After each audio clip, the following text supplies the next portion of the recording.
is up, y'all? It is me, Tasha C, and welcome to the Tasha C Show podcast. Shout out to my YouTube and podcast fam, hugs and love, positive motivation, positive vibes, uh, uh, safe, promote safe surrounding and healing, so forth. And I also want to give out to just everyone who will support me in the near future. Thank you in advance. I strongly, highly recommend. I have no problem being part of both my YouTube and my podcast fam. Now, if you're part of my podcast and you're wondering about this, YouTube channel, or you like what you're hearing, don't forget to follow. But go ahead and type in Tasha C TV. If you're part of my YouTube fam already, or you're thinking about it, don't forget to hit that subscribe button, hit the notification bell. Just go ahead and look at the description of speaker and look at the other outlets of where my podcast, can be found. Now, this is volume 61 of our Kings and Queens, where again I talk about Black history. It's not just sometimes I just read. I could read like articles, talk about certain things and so forth. Just in general stuff. Everyday people. All just had to be living legends. So, y'all, just to let y'all know, it is 6:13 a.m. in the morning, April the 1st. We a whole new month, 2020. So, yeah, y'all, my sleeping pattern's still kind of weird, so I didn't do it like sometimes where I do it late at night, but I decided to do it this morning, so we're going to go ahead and read some stuff. Now, I found a National Smithsonian, our African American history, like I said, page from looking for both Adam C.J. Walker and Annie just to get the information. So they have a blog, actually, on as well on certain articles. So I just wanted to read maybe one or two of them, y'all. So, Black is Beautiful, the emergence of Black culture and identity in the 60s and 70s. Okay, the phrase Black is Beautiful is referred to a broad embrace of Black culture and identity.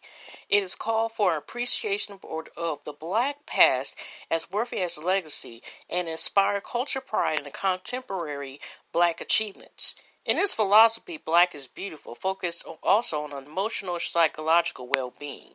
The movement affirmed natural hairstyles like the afro and the variety of skin colors, textures, and physical characteristics found in the African American community.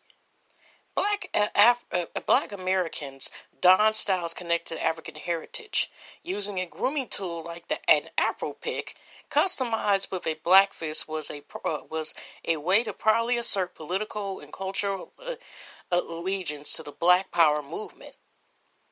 And it's amazing you're able to go on this website, y'all, because it's like the personal blog, and they're even showing pictures like the wood Afro pick, for example, from Ghana, and African manufactured by Indian Enterprise. Plastic one with a fist on it. Pretty dope. Black is Beautiful also manifests itself in the arts and scholarship. Black writers use their creativity to support a Black culture revolution. Scholars urge Black Americans to regain connections to the African continent. Some study Swahili, a language spoken in Kenya, Tanzania, and in the southern eastern regions of Africa. Okay. The beginnings of the Black arts movement solidified around the arts activism of Amari Barika, formerly Leroy Jones, in the mid-1960s. A poet, playwright, and publisher, Baraka was a founder of the Black Arts Repertory Theater School in Harlem and Spirit House in Newark, New Jersey, his hometown. Baraka's innovatives on the East Coast were paralleled by the Black Arts Organization in Atlanta, Chicago, Detroit, Los Angeles, New Orleans, and San Francisco, leading it into a national movement. Okay, I'm just seeing some quotes.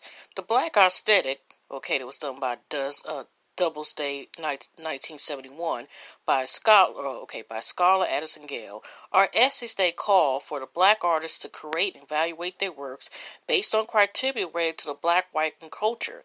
their aesthetics or the values of beauty associated with the works of art should be a reflection of their African heritage and worldview, not European dogma, the contributor stated.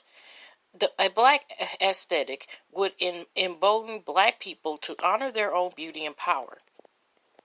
Problems of race and representation emerged in the popular entertainment as well as in politics. In the 1967 film Guess Who's Coming to Dinner, audiences were encouraged to identify positively with Sidney Poitier's portrayal as a well-mannered black doctor with a white fiancé only 6 months after interracial marriage was made legal in all states. Oh, okay.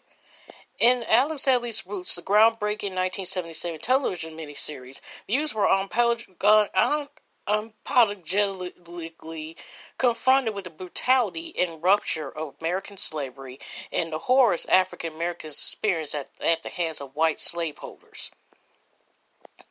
Prior to the mid-1960s, African Americans appeared in popular culture as musical entertainers, sport figures, and in stereotypical servant roles on screen. Empowered by the Black culture movement, African Americans increasingly demanded more roles and more realistic image of their lives, both in mainstream and in black media. Black journalists used the talk show format to air community concerns. Television programs featuring black actors attracted advertisers who tapped into a growing black consumer base. Diane Carroll, God rest her soul, won a Golden Globe Award for Best TV Actress in Musical Comedy in 1969 for Julia, where she starred as a nurse, widow, a single mother in this situation comedy. Her role was one of the first portrayals of a black professional woman on television. Black journalists and filmmakers produce public affairs television programs in major cities. Community concerns and international affairs got into shows including Say Brother in Boston and Right On in Cincinnati. Soul and Black Journal were broadcasting nationally. Their topics range from the Black Power movement to woman roles, religion, homosexuality, and family values. Radio programs similarly focused on agenda items important for sustaining and empowering black communities. The TV show, Like It Is, focused on issues relevant to the African American community, produced and aired on WABC TV in New York City between 1968 and 2011. Gil Noble hosts a special episode Below from 1983, which explores the life and legacy of Malcolm X and the CIA's covert war to destroy him, featuring interviews by confidants Earl Grant and Robert Higgins. Okay, and then they just had, I just want to talk to that little information over these to a couple of these. They had a couple of them, but this one I just wanted to talk about. For example, Soul Train, the televised musical program, featured in-studio dancers showcasing the latest moves. This show brought African-American cultural expression into millions of non-black households. This photo, they said, is around 1970. I probably may, because I did used to watch Unsung, if y'all know about that program on TV1. I do remember an episode about the Shamar, which was actually a group that was based on two of the Soul Train dancers, and then they had a third singer that was like the main singer, and of course that's where Jolie Wiley originally came from. I don't know, maybe I might actually do some research, or not research, but maybe read a little bit about them, because there actually was the group that were based from Soul Train, which I didn't know until, like I said, when I seen that. Okay, this is a picture of Diana Ross and Billy Dean Williams' movie Mahogany. There's a picture from that, screenshot, whatever. Released in 1975, Mahogany was a romantic drama that also explored a serious issues of gentrification through Williams' character, a political activist in Chicago. Also, they also starred a film together based on a film that was, based on Billie Holiday. I don't know if it was called Lady Sing the Blues. Okay. I already read The American Secretary yesterday. Okay. This is interesting story I'm about to load right here. And this is just, again, like a story. It's like multiple female kings. And this is from historyextra.com. It doesn't say exactly like when the date, maybe it might say later on when I read it. The female kings of ancient Egypt. Cleopatra the Great has become virtually synonymous with the term female pharaoh. Honestly, before reading this, I didn't know she was considered female pharaoh, but okay. Yet, as Joanne Fletcher reveals, Mark Antony's famous wife was merely the culmination of 3 millennia of women rulers. According to ancient Egyptians, the entire universe was made up of masculine and feminine elements, maintained in a state of perfect balance by the goddess Mat. Her numerous fellow deities included a male earth god and female sky goddess. While the green ewe gave laid back, his spouse, star-sprinkled sister, Dot, stretched herself high above to form the expanse of sky, hold back the forces of chaos, and give birth to the sun each dawn. Nut was the mother of twin deities Isis and Orsis. Isis would act a partner to her passive brother Orisis, I don't know what I get him, whom she raised from the dead to conceive their child, Horus. Isis was also regarded as more powerful than 1,000 soldiers.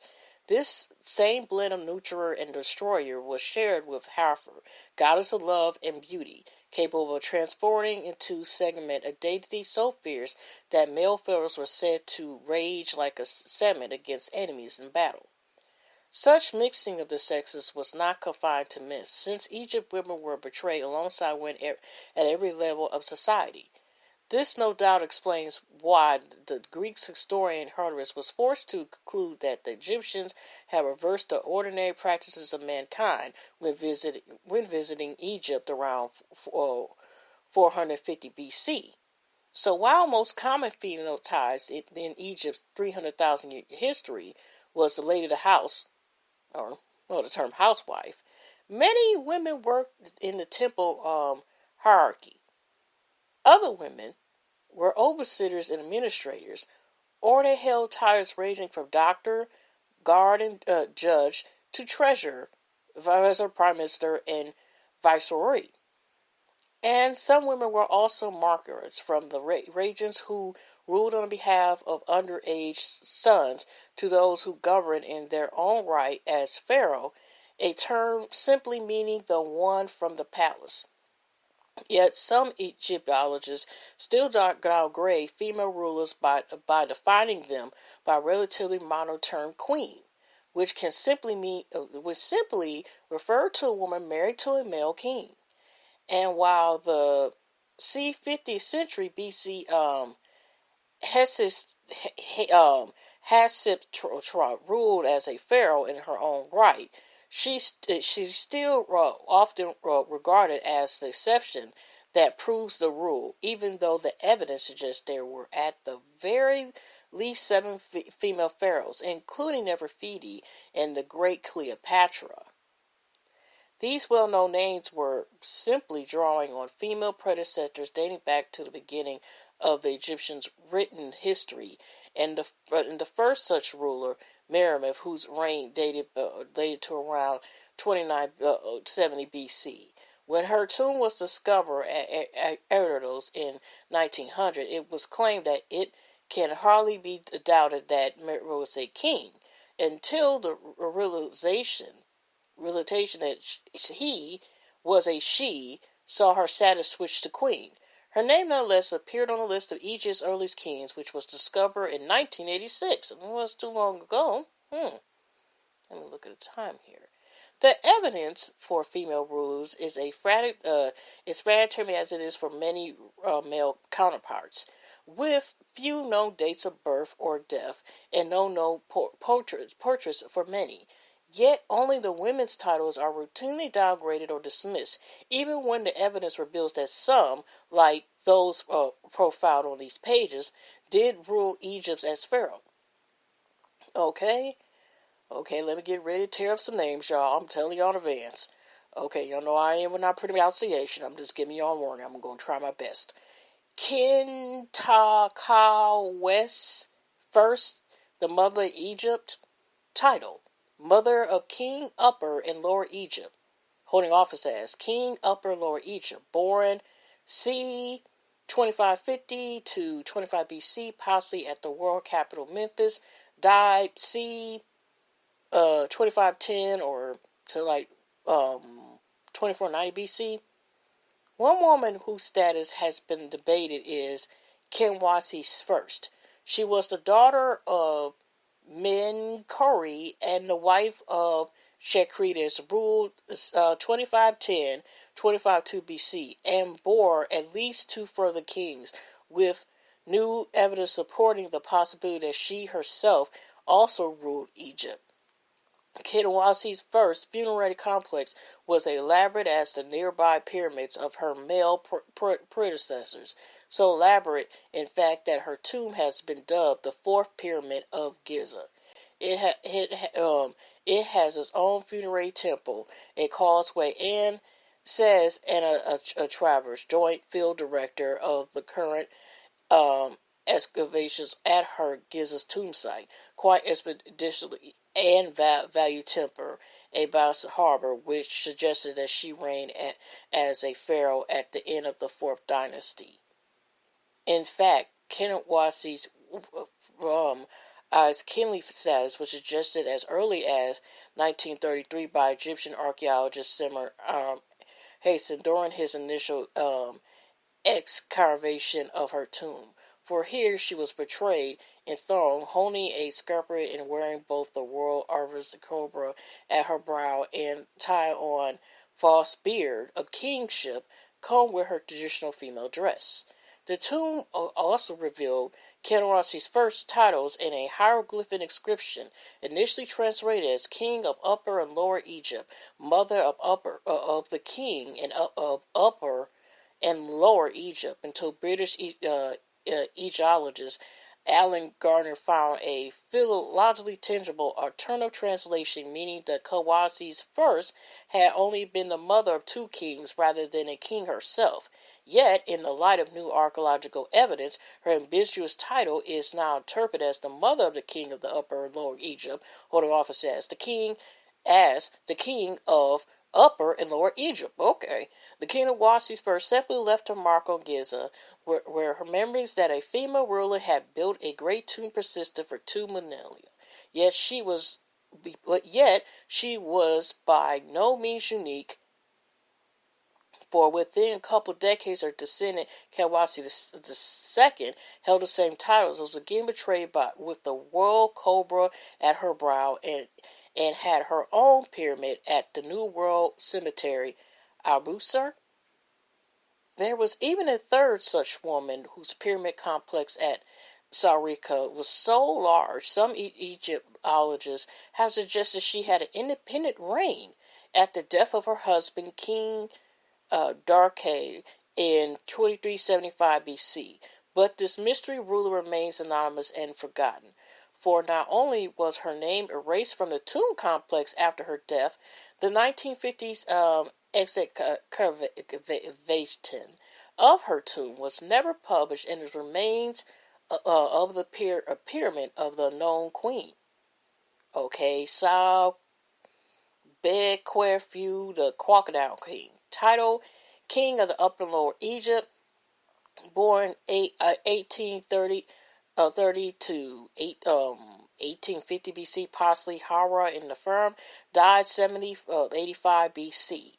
Despite evidence that some women held kingly powers during the 3rd millennium BC, the first university accepted female pharaoh in Selkarberfu, the daughter of the eminent third, whom she succeeded in c. 1789 BC to rule approximately 4 years. Senkaberfu appeared on official king lists for centuries after her death. The first monarch, named after the crocodile god Sorberg, the symbol of Pharaonic might, Sorberfu took the standard 5 royal names of a king: Murphy sempre naperwe deper ha saperke siprus with the Everett son of Ra, the sun god, and eminent to the daughter of Ra. Her portraits blend male-female attributes. The strip royal headcloth and male-style kit worn over female dress. Saperitu is also depicted in the cloth associated with her coronation. Yet a more complete portrait was identified as Sapere Caramino in 1993, and in this that the strong family resemblance to her father and Mehet III can be seen. Sober interview curated temples at the northern sites Tel Taba and Harperopis, and also completed her father's painting complex at Harar. She seems to have built her own pyramid at Marsus near Darsus, but no trace of her bearer has been found. If she is mentioned at all in modern histories, it is only to be dismissed as the last resort of otherwise male dynasty. Yet, the throne passed smoothly to a succession of male kings who followed me by naming themselves after the crocodile god. Her innovations inspired the next female pharaoh, Harpersut, ruled 1479 to 1458 BC, who adopted the same kingly rectangle and the false spear. The modern tendencies to cast Harpersut as a cross-dresser is only possible because her female forerunners have been played down or ignored. Such is the case with Nefertiti. She is judged almost entirely on her beautiful bust, yet ever suggests she wielded the same kingly powers as her husband and may have succeeded him as a sole ruler. Her example was followed by the 20th century BC female pharaoh Towers Red, whose titles included Strong Bull and Daughter of Ra. She was the last female pharaoh for almost 1,000 years, the final millennium BC being marked by successive foreign invasions of Egypt. The most successful were the Macedonian Ptolemies, claiming the descent from Alexander the Great and ruling the last 3 centuries BC. Their Egyptian advisor, Methuselah, created the system royal dynasties we still use today. He named 5 of the female pharaohs, stating that it was decided that a woman might hold the kingly office as early as the Second Dynasty in the early 3rd millennium BC. Okay, Arsinoe the Second, Queen and Female King. Titles: Queen Mesdecinator and Tharder, King of Upper and Lower Egypt. Born c. 316 BC, most likely in Memphis. Died probably at 16 or 17 July 268 BC. The legacy of Egypt's female pharaohs certainly inspired Arsinoe II, married to 2 successful kings of Macedonia.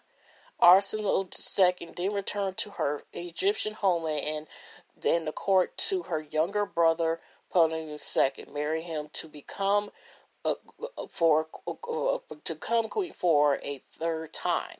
Yes, she also became his full co-ruler with the same combination names as a traditional pharaoh. Although these titles were long assumed to have been awarded posthumously, recent research has revealed that Arsinoe was acknowledged as a king of the Upper and Lower Egypt during her own lifetime. Like Hatshepsut over 1,000 years earlier, Arsinoe became a daughter of Ra and adopted the same desisted regalia to demonstrate continually with the past practice. Further exploiting Egyptian tradition, Arsinoe was linked to the goddess Isis, twin to her laid-back brother/husband Orisis. As married siblings, Arsinoe and Parna were equated with the classical deity Zeus and Hera for their Greek subjects. Joint portraits of Arsinoe and Parna highlighted the family resistance to punishing uncle and Alexander, who mummified the body. Entombed in their royal capital, Alexander was thoroughly evident for their divinely inspired dynasty. This was too relationship Arnold's explored to the full, from her subtle adoption of Alexander trademark ram's horns to stare eyes so large. Some medical historians claim she must have suffered from ectoparmetic gore, a disease that often affects the thyroid. So certainly used her multifaceted public image to great effect her political dealings when she and Parmenides II became the first of Alexander's successors to make official contact with Rome in 273 BC. Then, when Egypt joined Athens and Sparta against Massenion in the Syrian-Dardanian War, Arthur Leroy was acknowledged in a Athenian decree stating that Parmenides II was following the policies of his ancestors and his sister.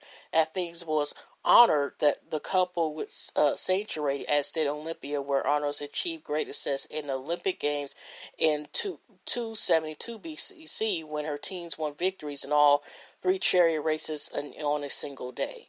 Most onerous images were in Egypt, where, according to the inscription set up in the temple at Memphis, it was decreed that her statue be set up in all temples. This pleased their priests, for they were aware of her noble attitude toward the gods and her excellent deeds to the benefit of all people. In Egypt's new capital, Alexandria, Alexander's influence was even stronger, continuing Parmenides' position by spending vast sums on the great library and museum. She personally financed spectacular public festivals in which to impress her subjects, even if a fragment of the lost biography revealed her sneering at the very dirty get-together of the crowds as they celebrated streets beyond her lavish palace. Having transformed the Ptolemaic household into a dazzling vessel of conscious consumption, 48-year-old Archelaus died in July 268 BC and was cremated in a Macedonian-style ceremony. Her memory was kept alive at the annual Archelaus Festival and in the remaining streets, towns, cities, and entire regions in her honor, both in Egypt and around the Mediterranean. Her spiritual presence was so strong that for the next 22 years of the Parmenides' second reign, he never remarried and continued to appear with his deceased wife in fascistal portraits, naming her on official documents and issuing her coinage. As the first Parmenid woman to rule as the female king, Arsenal's achievements were then replicated by the woman of her dynasty, who was Cleopatra the Great. Cleopatra was the final and, of course, the most famous colonel in all millennia Egypt's female pharaohs. Court professor, this is in it. Professor Joanne Fletcher is based on the Department of Archaeology of the University of New York. She presented the BCC 2 documents, Egypt's Lost Queens in Ancient Egypt, The Life and Death of the Ballet of the Kings. Further reading, Searching the Graffiti. And, that's interesting. I thought they were going to call it Cleopatra. Maybe I'll go and look for that's something else. But I gave you off about the whole 30 minutes with the 2 articles. So, I'm about to get off here, y'all. Hugs and loves, God bless. They say positive meditations. I will see y'all tomorrow for another podcast of Our Kings and Queens Next Door. Okay, take care, y'all.